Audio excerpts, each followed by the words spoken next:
a few years ago, so this had drain that Mike mentioned, the Tomico Marsh could not drain because the sandbar was very large. And it was essentially overfilling and then flowing to the north instead of to the south like it was supposed to. And so that pump station has a district that helps pay the power bill, pay for the maintenance, pay for the upkeep, and Tomico Marsh is not part of that. And so if all the marsh water was overfilling, it's kind of like picture when your bathtub drain is closed and you start filling the bathtub and it goes over the side and now it's draining onto your floor instead of into your sewer pipe. I mean, that's kind of the best way to picture it, is Tomico Marsh is the bathtub and the head drain is the floor in the bathroom. So it was getting into the pump station and causing the pump to run excessive. It was running continuously because water that's supposed to be flowing south was overfilling and going north. So I mean that's kind of like just to try to wrap your head around the way that the marsh is supposed to drain versus the way that it was draining at the time before the problem was remedied. Because it used to have a footbridge to go across where water used to go out at the Tomico Marsh a long time ago until... Yeah, I mean things have changed at that state park a lot in the last 10 years. Mm-hmm. That's where, if they can design it proper, and I don't know if the township would have to, or the state step in with Eagle and DNR, and actually cut an opening through there. Put a tube in or something you could maintain. I mean, that's the problem, is the opening gets filled up with sand, right? So you gotta have like, not only an opening, but a program to manage the sand from blocking the opening off. And that is the DNR's jurisdiction, that area. State jurisdiction. It would include both of them, the DNR, Yeah. Okay. Eagle mostly. Okay. Yeah, it's the same problem they're having right now in the Coquitlam River. Right. Yeah, I understand there's not a whole lot of depth in the mouth right now. Heard about 20 inches of depth. in the I mouth. heard 18. You heard 18? All right, well, we'll split the difference, I guess. There was a... Okay. Oh, you want to go ahead? Okay. First of all, has the Tomico Marsh, to your knowledge, ever ran out on South Linwood Beach Road? Not to my knowledge, it depends on how much rain we get. Well, I know I have 4 county drains that drain into the Tomico Marsh. but it runs out into the ditch and into the pumping station first. As you go further to the north, yes. To the south, they have some problems on Brissett Beach area and stuff sometimes. And that's, right back in the Tomico Marsh, but basically what we're doing is pumping, I think, 2 or 3 different drains into the marsh before it goes out into the bay. And when it's going out into the bay, that's using the Bowtel Road pumping station mainly? No, No, It's not designed to go there. it's not designed to go there. That's where but it goes there on engineering occasion. would basically come in and show which way it could go, which the best possible way, which the cheapest way. That's where the engineering firm steps in and does the job. Okay. So we're already pumping into the marsh or the swamp area in some areas, but this wouldn't be a possibility as a little smaller bite to solve this problem, to pump it that way. That's my understanding. Eagle would be involved, and it would take years to get approval. and all Eagle's that going to be good involved stuff. no matter what. You're either going to a regulated wetland in Tomico Marsh or you're going to the Great Lakes, Yeah. Lake Huron. And so, one way you're guaranteed to deal with Eagle, the other way you're guaranteed to deal with the Army Corps of Engineers and Eagle. So you got to kind of, in my mind, Kick your poison? we got it. Well, that's one way to put it. But I mean, either one is going to be a regulatory exercise just to get it approved. And so we need to make the long-term decision as to what the best project is based on, performance, cost, future maintenance, things like that. Because either one of them is going to be a big lift to get permitted. Not a lift we can't overcome. I mean, we've permitted water lines all the way from Lake Huron to Flint. We've permitted, 4 huge dams getting reconstructed. I mean, we do that stuff every day. This is a small permit, but it's still a permit and it's still a headache, right? So, like, we can't be scared of the permit because it's gonna happen one way or another, no matter where you're going. And then I'm sorry, go ahead. Just a question for the engineer. As I understand it, the 43,000 is for designing the drain only. It has nothing to do with respect to the road or replacement of the road itself. Is that correct? Well, we don't know if the road is, like, right now, it's for designing the drain, okay? If the road is impacted by the drain where we're crossing it, you know, we could, it'd be in the plans to patch it up. It isn't to go through and redesign the road. If we get through this phase and we determine that the only place to put the storm drain, or the best place to put the storm drain is down the middle of the road and the whole road's got to be reconstructed, then I mentioned that there's a final design phase where we kind of take this design from a 60-70% design to 100% design. That's where we would, you know, kind of add the road design into that. But at this point, we don't know if we're working 10 feet outside the road or if we're working right down the middle of the road. If we're working 10 feet outside of the road and we're already struggling to figure out how we're going to pay the bill to design and construct the storm drain, then, you know, maybe the road reconstruction is a future project a couple years down the road. If the storm drain's got to go down the middle of the road, you don't really have much of a choice, right? It's got to be rebuilt now. So that's kind of part of this, that type of stuff that shakes out after you get through preliminary design. So you think that putting the drain in and not addressing the road necessarily, other than possibly patching, you could come back at a later point and redo the road and still maintain the drainage, or do you have to have these things done simultaneously? They don't have, I mean, it all depends on the scope of the drainage project. Drains Would under you the road, suggest under that the it would road. make more sense to do both at the same time? If funds are unlimited and you can afford it, sure.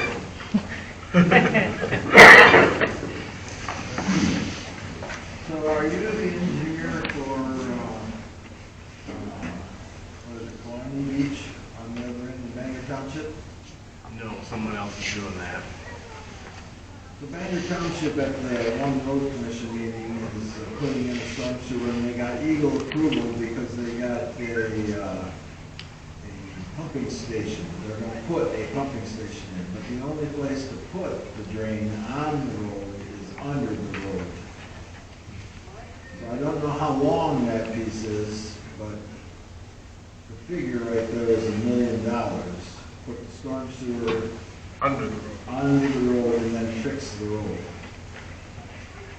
So fixing the road is a lot bigger project because we've estimated the sewer from Linwood Road on North Linwood Beach for them 27 houses. And that comes pretty close to $1 million because the only place to put the sewer line Under the down the road. So, but just so everybody understands, that if he does the preliminary drawing, that will also tell you how many easements you would need from the neighborhood if you didn't have to use the road right away. If we can get, you know, if we can get 20, 30 easements to put the sewer on private property, you mean I have to redo the road. Been doing this for a lot of years, and the toughest thing of any project that needs easements is getting signatures on easements. I mean, It shouldn't be a problem. I mean, It should never be a problem. Easement is enough. Right? You're not taking anybody's property away. You're simply gaining access if necessary to maintain or replace what you're putting in. and you're limiting what can be built on it, right? If you I got a understand, sewer but down you the should have property, built but it next to the road. it's, That's where most of the people on that section of the beach, if anything, are parking their cars. That's where that, yeah, let's say it was to be put in on the west side of the road, that's where people park their cars before they go into their secondary garages, so I don't know that That would wouldn't be. be a problem with the easement. Not at I all. don't think it would be. No, Because that's a large, that would never be a most problem. of those garages are set back. Correct me if I'm wrong, somebody. Well, the easement, the only restriction on the easement is you can't restrict it. You know, put a fence up, block people from gaining access, build a structure on top of it. In other words, the person who holds the easement has to have the right to gain access if and when necessary. But pulling your car in and out is nothing.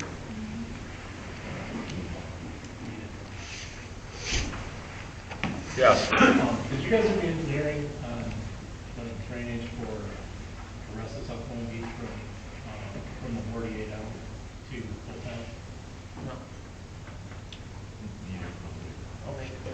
That might have been part of a road project that someone else in our office, I think, might have been involved with. Yeah, that was through the road commission. The reason I ask is, we're basically the same level, actually, I think higher than most of our roads. I'm pretty sure they just tied in at Hotel, and it's gravity fed from the 40, which is a mile long, all the way to there.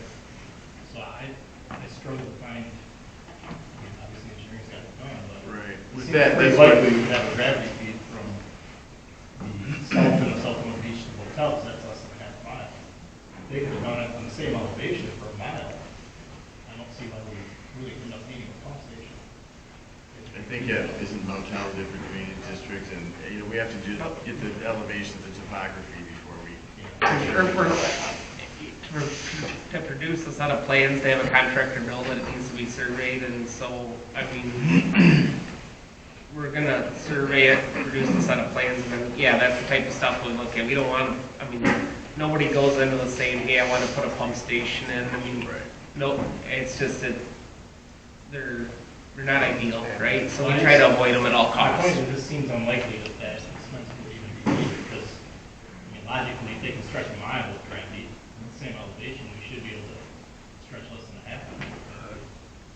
But isn't Probably there a correct you pumping right there. station on Cottage Grove? You don't know what the elevations are until you actually go out there and take shots. Yeah, I know. Your eye can actually fool you quite a bit when you're just looking down the road compared to what you have for elevation. I pulled up some maps, and looked at it, but it seems to be pretty close. But isn't there a pumping station on Cottage Grove?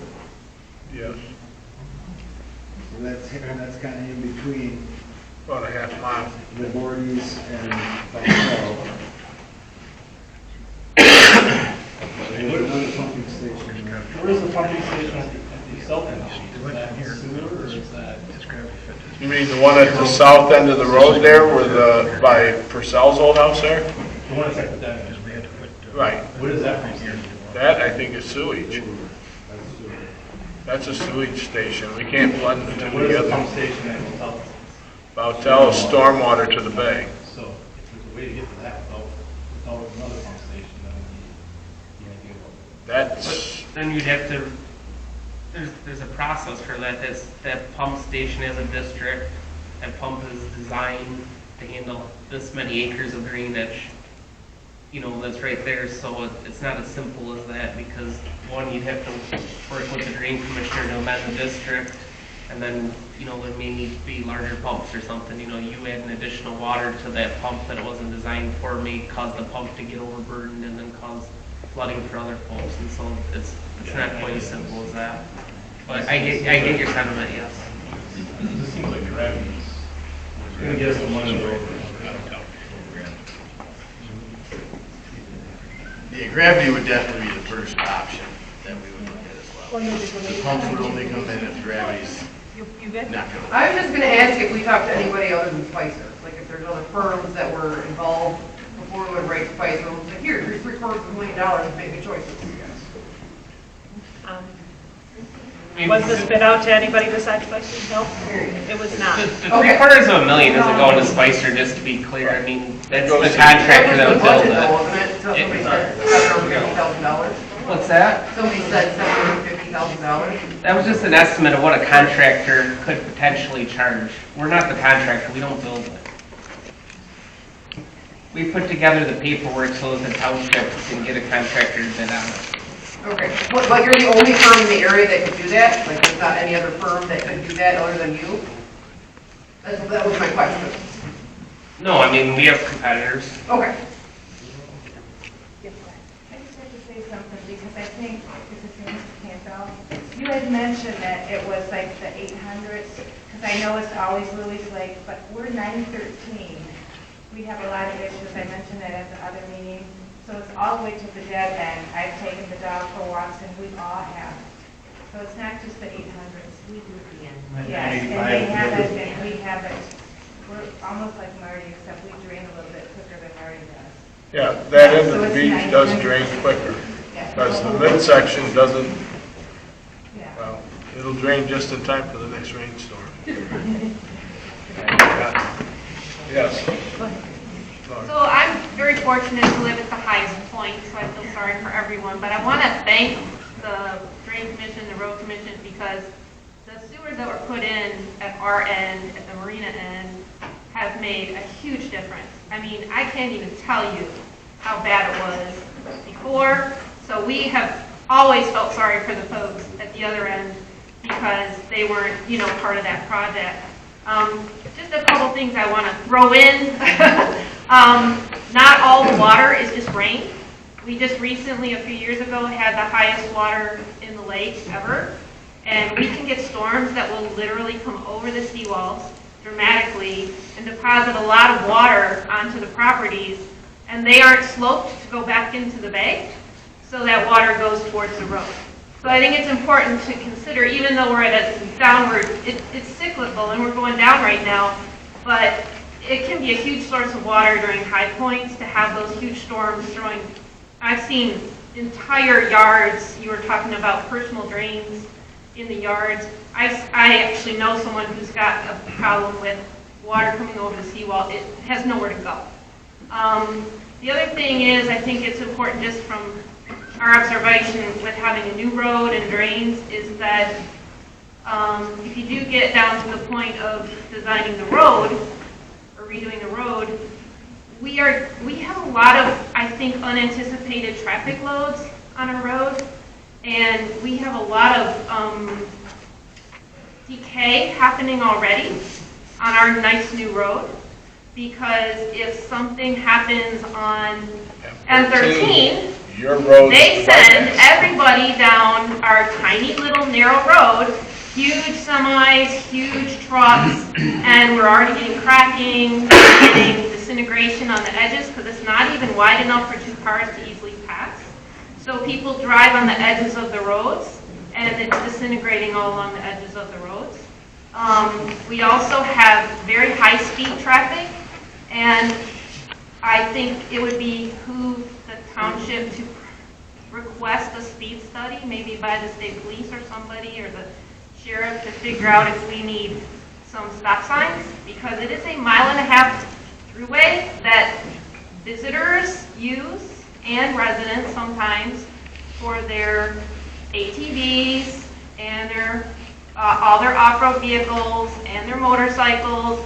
We get a lot of looky-loos who come for their Sunday drives, and the speeds are out of control going down a road which has no sidewalks, and we have walkers, we have dogs being walked, we have children, we have riding bikes, and the speed is becoming worse and worse with more and more people staying at the campgrounds, and now there's going to be these new short-term rentals, and visitors quickly learn that they can go really fast, and they're down a Linwood Beach Road for 1.5 miles and back without obeying any kind of laws, and residents are getting fed up with it, and it all factors into the road condition, the lack of stop signs, and I think there's a bigger picture than just replacing the surface of the road. But I feel really sorry for these folks. I've just stopped going down to the other end of the road because I can't walk my dog, I can't get through the puddles, I can't get through the lakes. It's trip hazards because there's so much disintegration of the road in certain spots. Thanks. On that note, Frasier Road is right off of I-75, and that road is terrible. The side of the roads are just gone, and you're trying to drive, and the car's coming, and they don't want to move over and hit the potholes, so you're just beating yourself to death, and then there's a lot of traffic when the I-75 on weekends is blocked up. Everybody comes down 7 Mile, and they're going 100 miles an hour with their trailers and everything that we have, and that is just terrible. Well, I had a feeling that might come up, and, We haven't gotten a text that this is what this well, meeting was. referencing Frasier Road, I had a conversation today. Last year, Bay County had an equipment issue. they have replaced the truck that was, or the equipment that was the problem. And so we have a dedicated vehicle on this side of Bay County. And when temperature gets up, the sides are going to be repaired. I found that this. Can I just address, I guess, maybe, we've been talking about Frasier Road for about 8 months now. Back in August of last year, I spoke with Sam about fixing Frasier Road on the telephone. He explained to me at that time that there was no money and there was no plan this year, which was last year, nor was there this year to do anything with Frasier Road. In September, I met with Sam personally, and at the time that I met him, my wife and I had spent about 2 weeks going up and down Frasier Road, guarding up over 100 signatures that were signed asking for Frasier Road to be repaired. I met with Sam in mid-September, and at that time he had contacted, when I was in the office, the Bay County Road Commission, and it was promised that road would be fixed, Frasier Road would be fixed. About a week later, they fixed a small portion of that south of Kirsch Road and filled a couple potholes, and then nothing. I came back again to the board meeting on November 14th and asked again if they would help us. All we're asking, of course, to fix the Beltron Road. You know what I mean? It's not rocket science. If you drive down it, you can see it's a mess.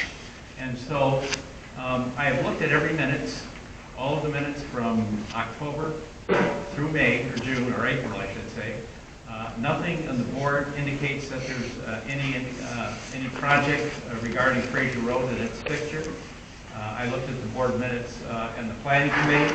There's nothing there that indicates that there's any progress or work or anything being done. So I'm a little leery, I got to be telling you. I got a little darn leery about somebody telling today that, you know, we're going to fix it up as soon as it heats up. And I guess maybe I came here tonight to find out where we are.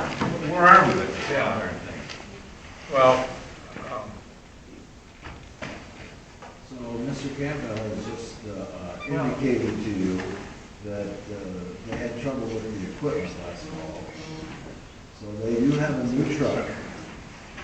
And when I talked to the road commission about it, they're waiting for the material to come from the supplier to start doing the side of the road once it warms up a little bit. Now, the material isn't at the supplier to come that if it turned 80 degrees next week, that they can get it. They're waiting for the material to get through the system to get to the supplier. But the road would be no cost to the township. The road commission will spray like they did for Parish South and fix the edges of the road with this new truck. We gotta wait till we get the material and the weather warms up a little bit. Is there any opportunity or chance to put that on a board meeting as a report to indicate the progress of the road? It's the road commission going to do it for us. I mean, not that it's a primary road, but we have. I guess maybe Sam, the question I have is that it's been 8 months and I haven't heard anything from anybody. No one. so it could always be asked to be on an agenda and that just document. I guess I was looking for minutes or something that would indicate that there's some activity being done. And I get asked questions all the time. No, I understand. We could put together under communications what the road commission has told us about Frasier Road. I think that might be plausible. That would help. That way it's trackable. I just have the road commission send you. I didn't hear the question. She said. I just said the road commission, I mean, it's their project, they'll let me give you an update. Exactly. You're talking two different kinds of road. Our road is a township road, that's a county road. The township is responsible for our road. Well, Frasier Road is a county road.